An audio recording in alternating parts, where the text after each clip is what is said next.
22, cunoscându-i pe toți cei care urmau să intre în cușcă. Stau cu sufletul la gură să văd care renunță, care lovește mai puternic, care va câștiga această centură.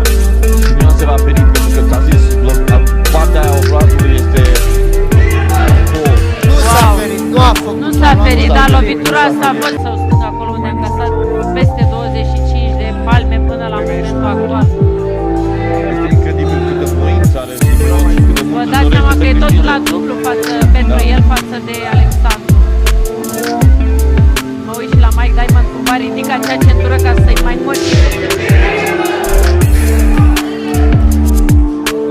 Avea, i-a ricoșat și